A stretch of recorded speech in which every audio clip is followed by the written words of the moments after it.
Hi everybody, welcome to the first Bowls Bartending Academy live stream. I wish we had a better reason to do this. We've been working on making an online academy for a while. Unfortunately, due to reasons, situations, we have to do it a bit earlier, but we're gonna have a lot of fun in this coming 15 minutes.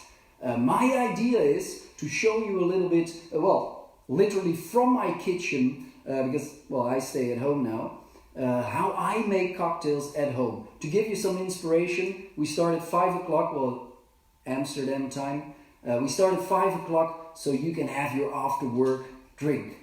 My name is Ivar de Lange. I'm the Lucas Bols Global Education Manager and Master Bartender. I'm responsible for the educational program and the cocktail program at Lucas Bols, and I am the manager of the Bols Bartending Academy. And I'm very happy that you're joining me live from my kitchen. As mentioned, I wish there was another reason for me to do this from my kitchen. Unfortunately, the situation is in such a way that bars, restaurants, companies all over the world are closed now. Being a former bar owner myself and still a part freelancer, I know how difficult this is. You worked your life to open that bar, or it's your passion to work in a bar, and all of a sudden, like that, you're stuck at home. If it's your own bar, what about the future? What about your income? How is your bar going to survive? I can say, I started the bar more than 10 years, 12 years ago. I've had rough times in this first 2 years. We all know what it is as a starting bar owner. You don't do this to become a millionaire. This is your passion. So I bought my food with my tips. I tried to get money everywhere to pay my rent. I worked 120 hours a week to be able to survive. I even lived on the sofa in my bar for 2 weeks. But after I've made it through that, I knew one thing. What doesn't kill you makes you stronger.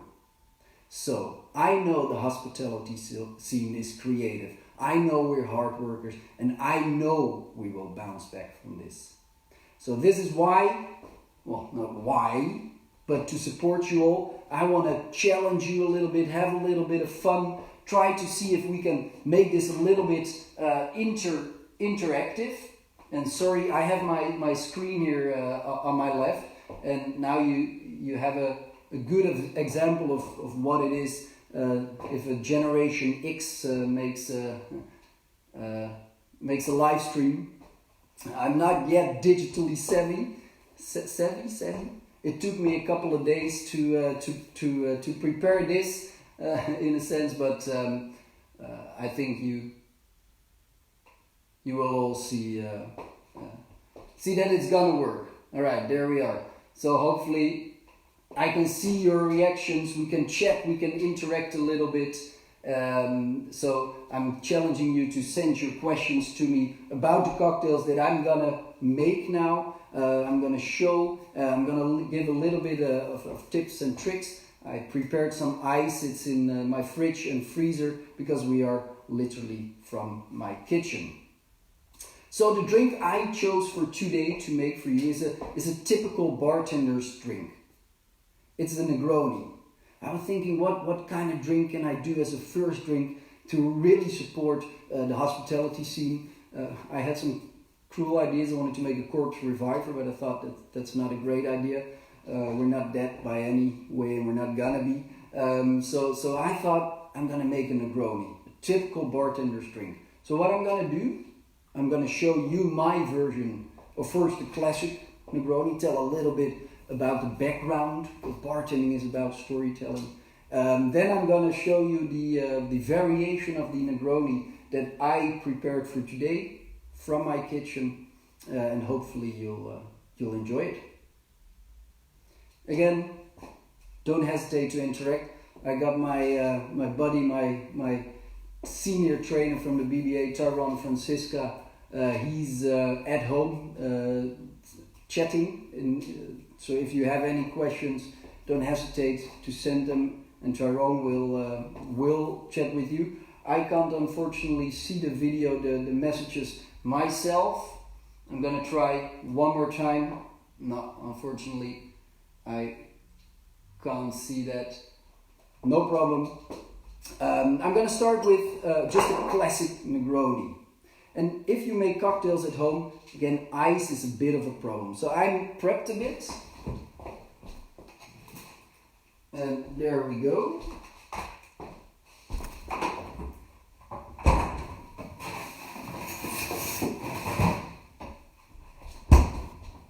To show you what I do at home when I make cocktails, I put, and you can see it here, I put a little Tupperware that I put full of water, and I freeze it, and then I just cut it with a little knife to make good solid ice cubes. Here, just like that.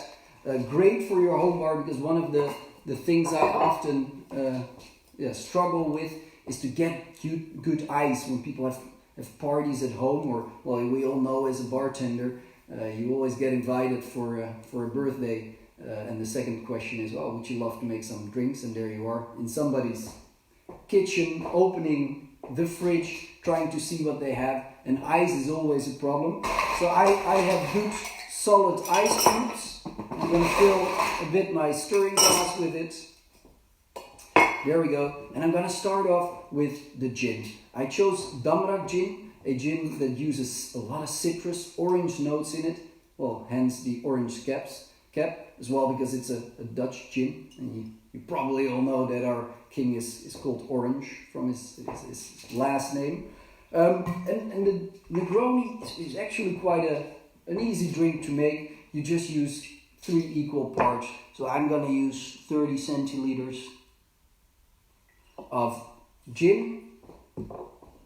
There we go. Then I'm going to use Campari. And as I said, for me, bartending is very much about storytelling. When you have a guest at your bar, they come, well, to have a good drink and to be entertained while they do it.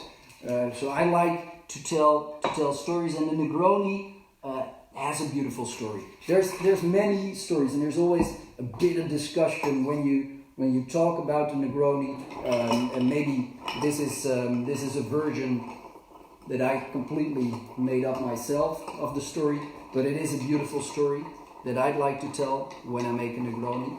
It started, and pardon my Italian, it's not my native language, but in Italy there was a very well-known drink called the Mito, Milano Torino, where Torino had the sweet vermouth and Milano had the Campari. They loved drinking that. It's in the 19th century. But there were a lot of Americans started living in the in Italy. They live in the United States anyway. In Italy, and what you saw is that they thought it was a bit too strong for their taste. And there we go.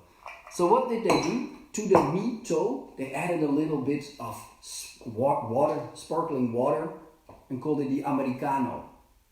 Great drink. Still, I love an Americano, a great drink, but it wasn't strong enough for the bon vivant Count Negroni, who lived in Florence 1909. He had a bit of a bad day one day, and he goes into a bar and he says, I want an Americano, but a bit stronger. So the bartender looks at his back bar.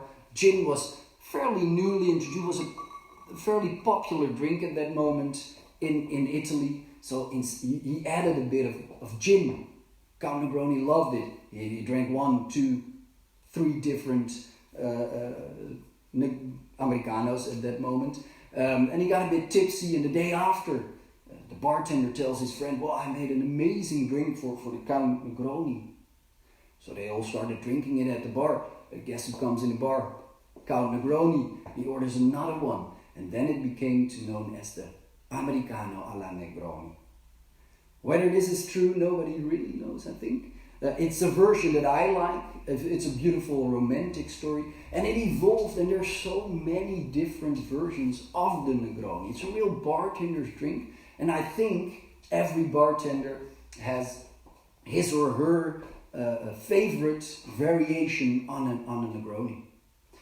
This is a very classic 3 parts: gin, Campari, and sweet vermouth. Look at the beautiful color. I chose a beautiful glass as well. I garnished it with a little bit of the orange zest, because that's one of the botanicals from the Damrak gin. And you can make it easily at home, again, if you prepare your ice properly. It's a beautiful Monday afternoon, but it's 5 o'clock in Amsterdam, 5 o'clock somewhere. Cheers. Ooh, I love it. So for my second Negroni, I didn't want to make it too difficult, but I want to have a good, well-tasting, full of flavor Negroni, and I try, since I'm stuck at home, so I did everything from my garden. I have a little garden in the back.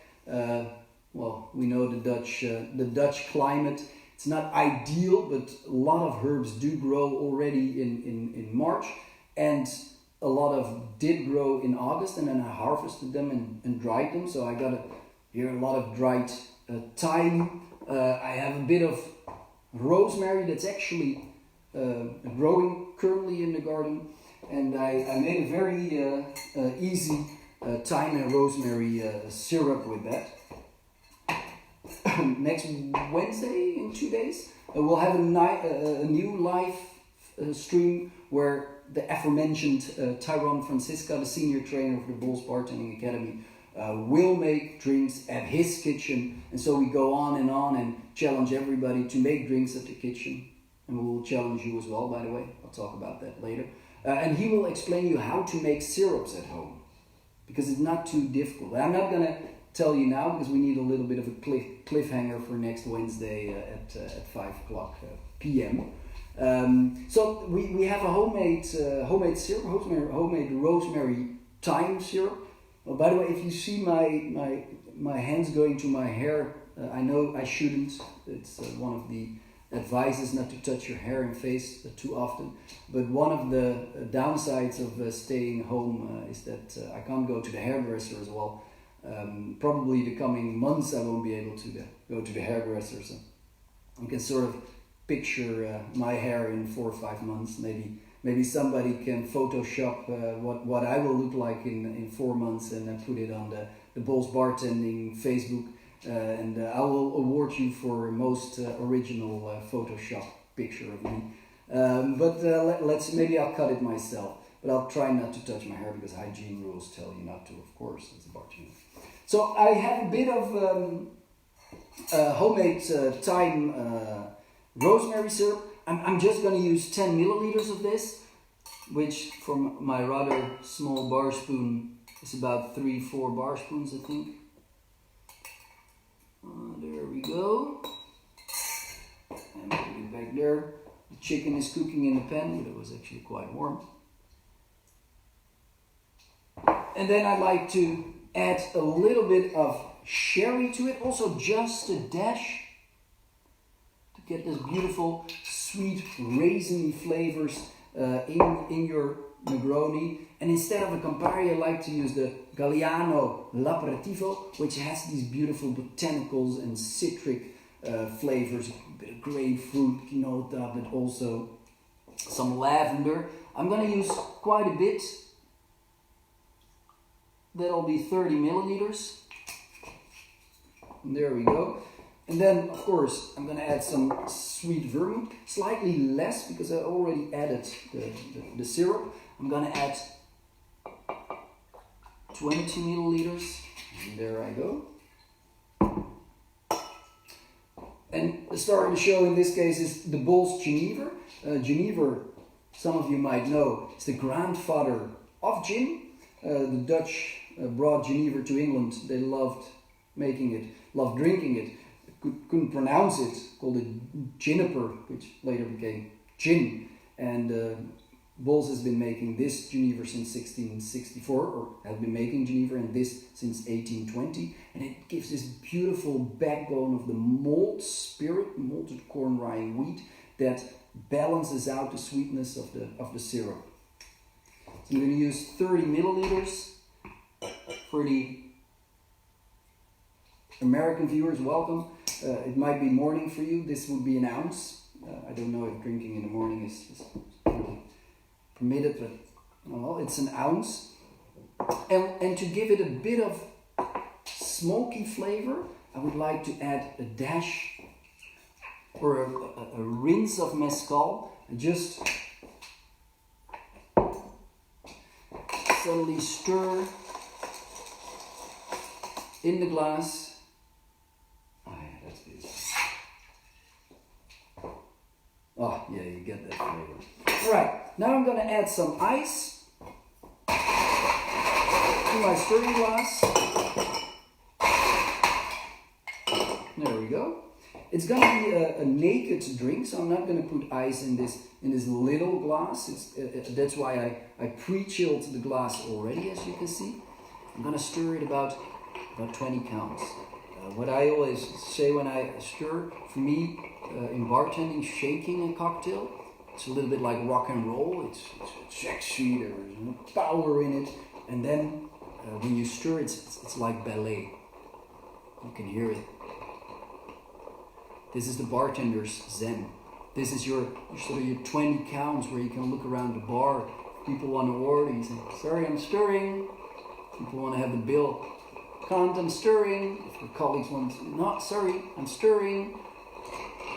And you get a bit of peace when you bartend.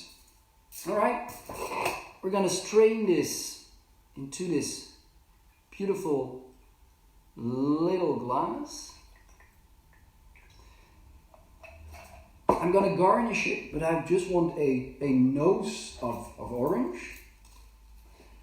But I don't want to have a full glass, so I'm going to have a nose of orange, not too close. Often zesting happens very close, and then you basically get orange what you drink, and you want that beautiful subtle nuance of orange. There we go. And I'm just going to garnish it with a little rosemary. Rosemary sprig. I don't have yet a name, but this could be my kitchen cocktail. Hashtag kitchen cocktail. Cocktails in the kitchen. Hashtag kitchen cocktail. Well, my kitchen cocktail for today. Oh, that's beautiful. You get a bit of the rose. You should make it at home, of course. You get a bit of the rosemary. You get a bit of that smokiness, but it's still very classic Negroni. And this is the first time, as I said, Generation X making a live stream, but I can't seem to be able to get the live stream on my screen myself. As mentioned, we checked it, but now it doesn't work, because I'd love to see some of your comments, and I'd love to be able to interact a little bit with you, but unfortunately it doesn't seem to work. But this is there, now I can. Yeah, there we go. This is the charm of live stream, in a sense. It is. I can see all your. How can we get one of those jumpers? It's very easy, Dwayne. You come to Amsterdam. No, it's joking. I think it's maybe we sell them on the web shop. But this podcast, it's not a podcast, this live stream is going on for a while. We'll keep on doing this, and we're gonna do giveaways. For now, due to logistic reasons in the current situation, we will only be sending in the Netherlands, but eventually we will send our gifts, our giveaways globally, and then maybe this will be your gift. And there's a little surprise in the back. With love from Amsterdam. So, Dwayne, you can go to the website or check it out. I haven't tasted even the drink. I smelled it. I described it.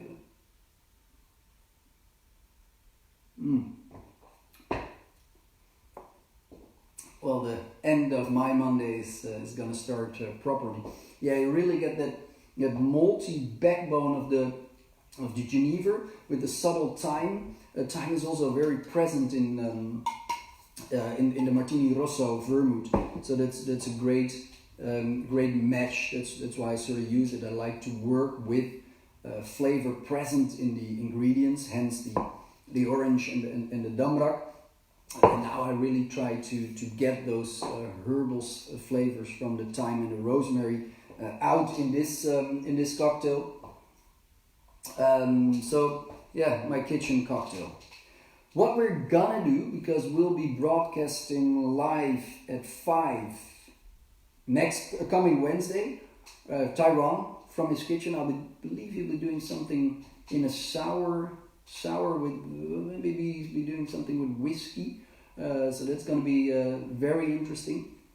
Then I'll be back on Friday again. I think, yeah, Friday 5 p.m. Central European time. That's not Eastern, Central European time on the Bulls bartending page. And what we'll be doing while I drink it,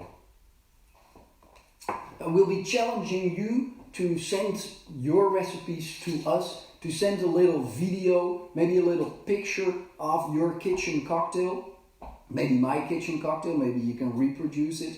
It's really not, well, especially after Wednesday when you learn how to make a homemade syrup. And if we do this every day, and I'm looking forward to Friday especially, because that's the end of the week, and then maybe, well, I think by then we have the live stream perfect, and everybody can interact, and we can really make a drink together. So the challenge for this week is make your kitchen cocktail, post it on our Facebook or hashtag kitchen cocktail, and for the winner, unfortunately, and my apologies for that, within the Netherlands we'll be sending out a great cocktail kit with a shaker, juicer, jigger, bar spoon, to your house to make it through these difficult times. Friday, by the way, I'm going to teach you how to shake when you don't have a shaker at home. I mean, all professional bartenders, I know you all have shakers at home, but let's say you don't, and we're not allowed to leave the house anymore. I'm going to teach you how to use a shaker. See, can you show us your favorite old-fashioned next Friday? Oh, that could be something. Dietmar Oosmeijer. I will definitely make my favorite old-fashioned. Old-fashioned or Sazerac. I'm a Sazerac lover as well. I can talk a lot about that. Marieke Kraam, what's your most epic bar story? Oh dear. I have many epic bar stories. Well, one of my, I have a very fond memory of my first Singapore cocktail week. I think the last evening, every night, all the bartenders, I was one of the bartenders who was invited. We would go to a couple of bars, and one of the last nights, I think we did something very classic for bartenders, made a Ramos gin fizz with 24 bartenders. That was great fun. I've had so one of the funniest things I've had in my bar years is, it was my bar was in a student city, and it was a very busy city. It was at that moment the introduction of the university students. We had a big red sofa in the back of the bar, and we had open doors to the street. Bar was packed. End of the night we started cleaning, and just before we wanted to close the bar, we were like, where's the sofa? And a couple of guys stole, and it's serious, there was a 4 or 5 meter wide red sofa. They stole the sofa from the bar. Well, pissed at that moment. Luckily they brought it back in. That was a fun story, and well, many great stories. But what I remember most is the great guests and the camaraderie you have with your fellow bartenders, where you share your passion, but you also know what it is to have to be funny and smiling the whole night. You can't have a moment off, and then when everybody's left, you clean the bar. I think we can all relate to that. Everybody sees the glitter and the glamour of our profession, but it's like 75% cleaning. So those are my most fondest memories of working in a bar. Unfortunately, I'm almost 40 now, and I can feel it in my knees and my back. So doing real shifts at night is not possible anymore. And this is something next week we'll be focusing on. Posture when you shake. We always do this, for instance. This is not per se good for your back. And if you, like me, been working behind the bar since you were 16, so that's 24 years almost, and you do this 100 times a night, well, do the math. I can turn to this, but this way I can go all the way back. So it's we'll focus a little bit about on that. But I loved working in the bar. All right, so one more time, the challenge for next week. Send us on ARF Bols Bartending Facebook page a picture, a recipe, a video of your kitchen cocktail. Or, well, maybe you'll recreate my kitchen cocktail. Use hashtag kitchen cocktail and post it on Bols Bartending page, and we'll send the winner, unfortunately still in the Netherlands, but we'll send the winner a cocktail kit. My target, well, I wanted to make a 15-minute live stream, but well, you can ask people around me. I do like talking a lot, so I managed to make it till almost 30 minutes. I'm gonna stop now. This was our first live stream, my first live stream ever. I don't think I've ever felt this awkward just staring at two phones. I put a picture in the Bols Bartending stories. I used toilet paper rolls to balance them. It looks so I'm talking to two phones and 3 toilet paper rolls. But I love doing it, and this eventually will get normal. So hopefully you'll be back next Wednesday. Check our Bols Bartending page for the broadcast schedule. We'll be inviting a lot of different bartenders eventually. We're going to go to the United States, maybe to Norway, Sweden, the Eastern Europe, where our great partners and friends will make live streams as well. All right. Thank you very much, and see you next Wednesday, and then Friday, and then Sunday, and then Tuesday.